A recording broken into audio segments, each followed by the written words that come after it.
The story is based on a real horror story of Delhi University.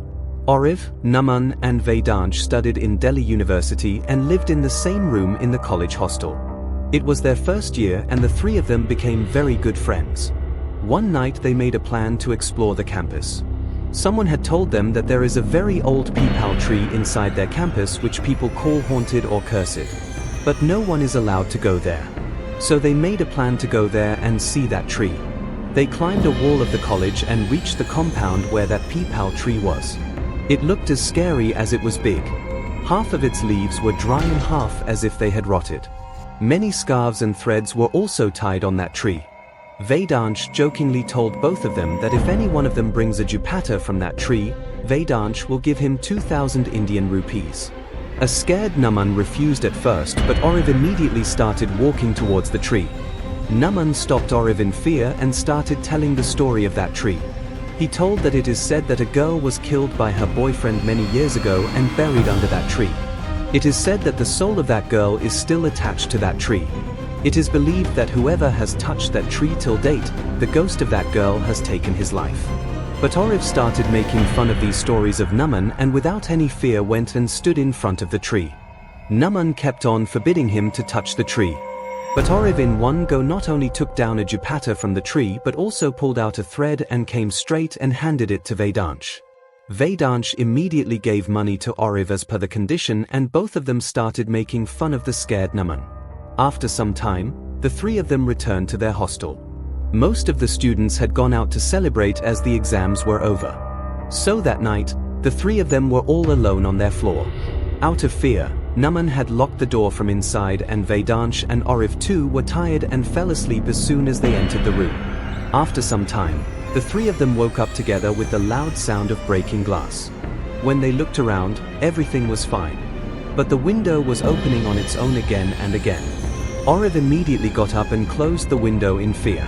But the other two found this a bit strange because Auriv, who used to make fun of everything, had suddenly gone silent. As soon as Auriv got into bed, the window opened again and Auriv started shouting loudly and said that this window has been opened by a very scary looking ghost whose hair is scattered and whose whole body is full of wounds, and that ghost is standing outside their window right now and is threatening to kill Auriv. Vedansh and Naman were not able to understand anything because there was nothing outside that window. They tried to calm Auriv down but he kept asking Vedansh and Naman for help to save himself from that ghost. Vedansh got up and closed the window again, and somehow calmed Auriv and put him to sleep. In the morning when they woke up, Auriv was not in the room. They searched for him in the whole hostel but he was nowhere to be found.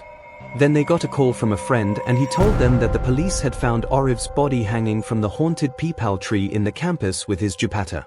Hearing this, Vedansh and Naman were terrified because now they understood that all this was happening because of the haunted peepal tree.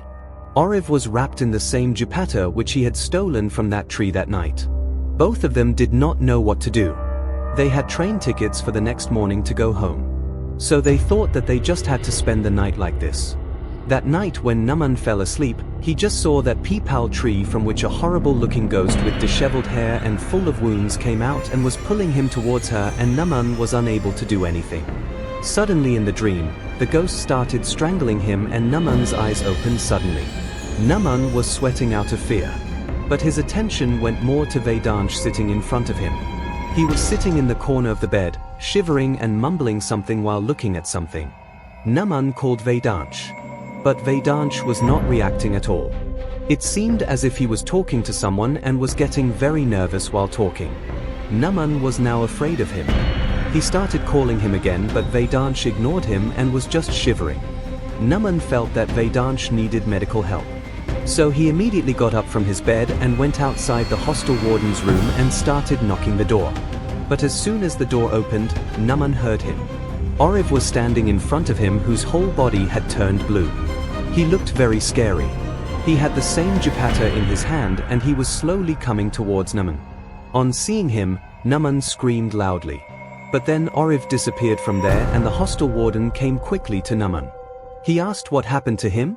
So Naman told him the whole thing and they quickly went towards his room.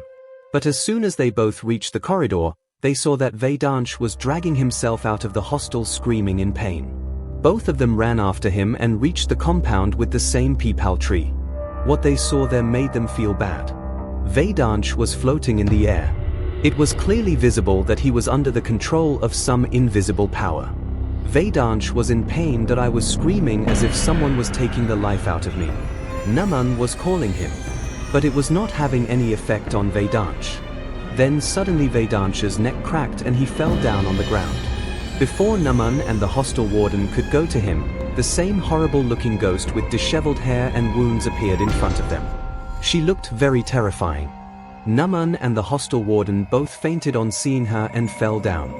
The next morning when they both woke up, they saw that lifeless Vedansh was hanging from that Peepal tree just like Oriv was hanging. This news spread in the entire campus and the entire compound of that Peepal tree was closed with cement. Naman had not made fun of that tree and perhaps that is why he survived. But even today people are afraid to go near that path. Because who knows, he might become the next victim of that ghost. Friends, Z5 has brought a fun story of such a terrifying ghost in its new film Bhootni. In this film, some friends encounter a witch from a haunted virgin tree who ruins their lives. To escape from this ghost, they take the help of a ghost hunter Baba who tries to save them and the entire college from the scary ghost of the virgin tree by putting his life at stake. If you also want to watch this interesting story of that haunted virgin tree and its ghost, then do check out Bhootni streaming now only on Z5, and if you like this video, then do not forget to subscribe to our channel Kuni Monday.